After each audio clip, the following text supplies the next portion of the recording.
Good morning student. राजे आज हम हमारा फोर्थ चैप्टर स्टार्ट कर रहे हैं बिज़नेस स्टडी का, बिज़नेस सर्विसेज। इसमें हम बिज़नेस सर्विस के बारे में पढ़ेंगे और हमारी डिजिटल पेमेंट के बारे में पढ़ेंगे। राजे बिज़नेस सर्विसेज क्या है? बिज़नेस सर्विस सिंपली वो सर्विस है जो एक बिज़नेस को सक्सेसफुल रन करने में हेल्प करती है। फॉर एग्ज़ाम्पल बैंकिंग, जो बिज़नेस के लिए बहुत ज़रूरी है, insurance, transportation, warehousing, communication, ये सारी वो सर्विसेज हैं जिसके बिना हम बिज़नेस को इमेजिन नहीं कर सकते। इनके एब्सेंस में बिज़नेस रन नहीं हो सकता। इसे हम बिज़नेस सर्विसेज कहते हैं। बिज़नेस सर्विसेज के नेचर में फर्स्ट पॉइंट है हमारा इंटेंजिबिलिटी। हम इन सर्विसेज को टच नहीं कर सकते, सीन नहीं कर सकते और ना ही स्मेल। ये सिर्फ़ और सिर्फ क्या होती हैं? फील। एग्जाम्पल लेते हैं हम। The building premises of the visible but banking services can not be seen. ध्यान से राजे, हमारे पास बिल्डिंग है, ये विजिबल है, हमें पता लग रहा है, बट जो सर्विसेज है बैंकिंग की वो हम नहीं देख रहे, बट उनको क्या कर रहे हैं? यूज़ कर रहे हैं, वो हमारे लिए अवेलेबल हैं। हेट्रोजिनिटी, जो ये सर्विसेज हैं एक जैसी नहीं होती, इनका बिहेवियर अलग अलग होता है। ट्रांसपोर्टेशन की सर्विस अलग है, बैंकिंग की अलग है, कम्युनिकेशन की सर्विस अलग है। अब ये पर्सन पे डिपेंड है कि वो किस तरीके की सर्विसेज को ले रहा है। नॉन स्टॉकिंग, इन सर्विस को हम कभी भी स्टॉक नहीं कर सकते, बचा के नहीं रख सकते। सपोज़ करो, एग्जांपल लेते हैं, अगर एक ट्रांसपोर्टेशन कंपनी के पास ट्रक है, वो ट्रक उसके लिए तब तक यूजेबल नहीं है जब तक डिमांड ना आ जाए ट्रांसपोर्टेशन की। यानी हमने कोई भी जो हमारा गुड्स है अगर हमने ट्रांसफ़र करना है तभी हम इसको यूज़ करेंगे ट्रक को, अदरवाइज़ वो क्या है? यूजेबल नहीं है। यानी इसको हम बचा के नहीं रख सकते, उसको हम यूज़ करते रहते हैं। नॉन ट्रांसफरेबिलिटी, इसको हम कभी भी एक्सचेंज नहीं कर सकते। एग्जाम्पल राजे, सपोज करो हमारे पास टेलीफोन सर्विस है, वो टेलीफोन सर्विसेज सिर्फ हम यूज़ करेंगे, उसकी ओनरशिप नहीं ले लेंगे। वैसे ही एक पेशेंट जो डॉक्टर के पास मेडिसिन लेने जाता है, वो डॉक्टर को उसके बदले में फ़ीस पे करता है। अब फ़ीस पे करने के बाद ये नहीं कि उसने डॉक्टर की ओनरशिप ले ली, वो सिर्फ और सिर्फ सर्विस के बदले में पेमेंट दे रहा है, ना कि कुछ खरीद रहा है। कस्टमर पार्टिसिपेशन, कस्टमर पार्टिसिपेशन का मतलब है ये सर्विसेज तब तक यूजेबल नहीं है जब तक खुद कस्टमर पार्टिसिपेट ना करे। जैसे ट्रांसपोर्टेशन कंपनी है, वो टूर पे जाना चाहती है, अब वो पैसेंजर का वेट करेगी। जब पैसेंजर आएंगे, उस बस में ट्रैवल करेंगे, तभी वो अपना वर्क करेगी। यानी बिना पार्टिसिपेशन के, कस्टमर के बिना पार्टिसिपेशन के उस सर्विस का कोई बेनिफिट। राजे आपने इसके 5 पॉइंट ही करने हैं। इसके बाद है हमारा type of service. Type of service में सबसे पहले हमारी है बैंकिंग सर्विस। सिंपली जो हमें फैसिलिटी प्रोवाइड करती है कैश को डिपॉजिट करने में और लोन प्रोवाइड करने में, क्रेडिट कार्ड, डेबिट कार्ड की फैसिलिटी प्रोवाइड करने में, लॉकर की फैसिलिटी प्रोवाइड करने में, चेक ड्राफ्ट की फैसिलिटी प्रोवाइड करने में। इंश्योरेंस सर्विसेज, ये हमें लाइफ इंश्योरेंस, फायर इंश्योरेंस, यानी किसी भी रिस्क से बिजनेसमैन या किसी भी रिस्क से बचाने के लिए ये हेल्पफुल है। ट्रांसपोर्टेशन सर्विस, जो हमारे गुड्स को यूज़ करती है, यानी one place to another place में ट्रांसफ़र करने में हमारी हेल्प करती है। नेक्स्ट वन हमारी है वेयर हाउसिंग। ये हमारे मटेरियल को एज ए स्टॉक रखती है अपने पास, हमें एक प्लेस प्रोवाइड करती है जहाँ पे हम हमारे रिसोर्सेज को रख सकते हैं। कम्युनिकेशंस, जो सिंपली हमारे मैसेजेस को या हमारे आइडियाज़ को या कह सकते हो हमारे कोई भी व्यूज़ है उसको एक्सचेंज करने में हेल्प करती है। फर्स्ट सर्विस है हमारी बैंक। राजे, बैंक का आपने सिंपल मीनिंग लिखना है कि बैंक एक ऐसा इंस्टीट्यूशन है जो हमें कैश को विड्रॉ करने और कैश को डिपॉज़िट करने में, या कह सकते हो चेक डिपॉज़िट करने या चेक विड्रॉ करने में, और हमें लोन प्रोवाइड करने में हेल्प करता है। ये सिंपली लोगों की डिपॉज़िट को एक्सेप्ट करता है और मनी को लेंड करता है, इट मीन्स लोन प्रोवाइड करता है। टाइप ऑफ बैंक, राजू ध्यान से, टाइप ऑफ बैंक्स में हम देख रहे हैं हमारे पास बहुत सारे टाइप्स ऑफ बैंक हैं। First one commercial, second one industrial, third one agriculture, next one regional and next one other apex bank institution. Apex means सर्वोत्तम, सबसे अच्छा। फर्स्ट वन हमें बताया गया है कि ये हमारे जो बैंक्स हैं इनमें सबसे पहले हमारा क्लासिफिकेशन आता है पब्लिक सेक्टर बैंक।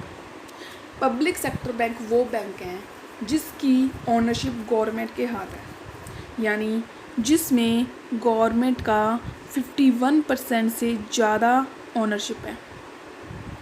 इसमें हमें बताया गया है जो ये कंट्रोल है कंप्लीटली गवर्नमेंट करेगी।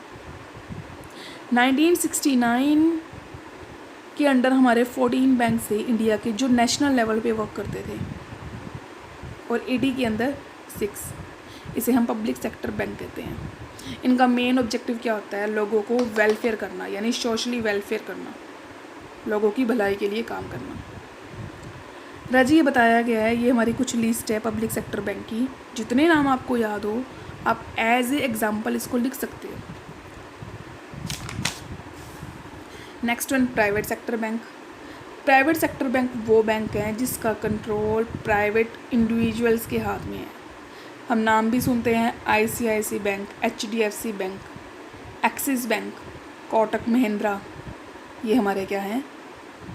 Private sector bank. ये लिस्ट है, आप एज ए एग्जांपल इसको लिख सकते हो। Cooperative bank. कोऑपरेटिव बैंक वो होता है जो सिंपली ऑर्गेनाइज किया जाता है एक ग्रुप ऑफ पीपल के लिए, यानी कुछ लोग इकट्ठे होकर इसे चला रहे हैं। इसका जो मेन ऑब्जेक्टिव होता है वो हेल्प करना है मेंबर्स की। ये स्टेट कोऑपरेटिव बैंक होता है और डिस्ट्रिक्ट कोऑपरेटिव भी, और ये प्राइमरी लोन सोसाइटी के लिए भी काम करता है। इसे हम कोऑपरेटिव सहयोगी बैंक कहते हैं, सहकारी। फंक्शन के बेस पे हमारा फर्स्ट है कमर्शियल बैंक। कमर्शियल बैंक राजे वो बैंक है जो जनरली एक्सेप्ट करता है हमारी डिपॉजिट और लोन प्रोवाइड करता है। कमर्शियल बैंक, ये कुछ कमर्शियल बैंक्स के नाम हैं। आपने ऐसे एज इट इज़ ऐसे ही लिखनी है, जितने आपको नाम याद हो आप एज ए एग्जाम्पल लिख सकते हो। फर्स्ट कमर्शियल, उसके बाद है सिंपली इसकी कुछ टाइप, 2 टाइप्स दिए गए हैं, पहला है फॉरेन फिर है इंडियन। फॉरेन बैंक्स वो हैं जो सिंपली कुछ बेस्ड हैं फॉरेन कंट्रीज़ में, यानी जो इंडिया की ब्रांचेस हैं, इंडियन बैंक्स हैं, उनकी जो ब्रांचेस है कमर्शियल बैंक की वो इंडिया में भी है और फॉरेन में भी है। इंडियन कमर्शियल बैंक में हमारे सिंपली वो बैंक्स आएंगे जो इंडिया के अंदर ही एस्टेब्लिश है। इनमें आप जानते ही हो पब्लिक सेक्टर और प्राइवेट सेक्टर जो हमने अभी किए वही है सेम राजीव। नेक्स्ट वन है हमारा industrial development bank. Industrial development bank वो बैंक हैं जो हमें मीडियम टर्म और लॉन्ग टर्म के लिए, यानी थोड़े टाइम और लॉन्ग टर्म के लिए लोन प्रोवाइड करते हैं इंडस्ट्रीज़ को। ये सिंपली इंडस्ट्रियल सेक्टर के लिए हेल्पफुल है। ये नाम दिए गए हैं जो नेशनल लेवल पे बैंक है, IDBI, SIDBI, IFCI, ICICI, ये नेशनल लेवल पे बैंक हैं इंडस्ट्रियल बैंक जो इंडस्ट्रीज़ को लोन प्रोवाइड करते हैं। ये स्टेट लेवल पे है राजे, SFC, SIDC। एग्रीकल्चर बैंक जो सिंपली लोन प्रोवाइड कर रहे हैं एग्रीकल्चर वर्क के लिए। ये कोऑपरेटिव बैंक है जो एग्रीकल्चर को शॉर्ट टर्म के लिए, थोड़े टाइम के लिए लोन प्रोवाइड करते हैं। State cooperative bank, central cooperative bank, primary cooperative bank. Land development bank. The land development bank वो बैंक है जो सिक्योरिटी प्रोवाइड करते हैं लैंड पर। सिंपली ये हमें लैंड की डेवलपमेंट के लिए लोन प्रोवाइड कर रहे हैं। इनका जो मेन ऑब्जेक्टिव होता है वो परचेज़ करना है, हमने ट्रैक्टर या लैंड को इम्प्रूव कराना है, या कोई पुराना डेट है, उधार है, वो पे करना है, उसके लिए हेल्पफुल है। ये हमें लॉन्ग टर्म के लिए प्रोवाइड करते हैं लोन। रजे उसके बाद है हमारा simply regional rural bank, RRB भी कहते हैं हम इसे। रजे RRB हमारे रीजनल रूरल बैंक है। ये हमें फैसिलिटी प्रोवाइड करते हैं रूरल एरियाज़ के अंदर। इसका जो कंट्रोल है, कंट्रोल कह लो या टोटल कैपिटल, इसमें जो टोटल कैपिटल है वो 50% तो सेंट्रल गवर्नमेंट की होती है, 35% हमारी कमर्शियल बैंक की होती है और 15% स्टेट गवर्नमेंट की होती है। ये सिंपली लोन प्रोवाइड करते हैं ट्रेडर को, फार्मर को, एग्रीकल्चर एक्टिविटी में। ये रूरल एरियाज़ के अंदर वर्क करते हैं। अपेक्स बैंक इंस्टीट्यूशन, अपेक्स यानी सर्वोत्तम, राजी सेंट्रल बैंक है, सर्वोत्तम बैंक।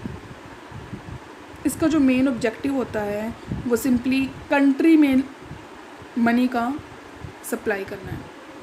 ये सिंपली राजे हर कंट्री में होते हैं सेंट्रल बैंक, जिसे हम RBI कहते हैं, reserve bank of India. Exim, export import bank, ये हमें एक्सपोर्ट और इंपोर्ट करने में हेल्प करते हैं।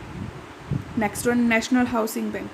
नेशनल हाउसिंग बैंक जो हमारे हैं ये सिंपली हमें क्या कर रहे हैं, एक लोन प्रोवाइड कर रहे हैं हाउस के लिए, हाउसिंग लोन के लिए, जनरल पब्लिक को हाउस खरीदने के लिए लोन प्रोवाइड करते हैं।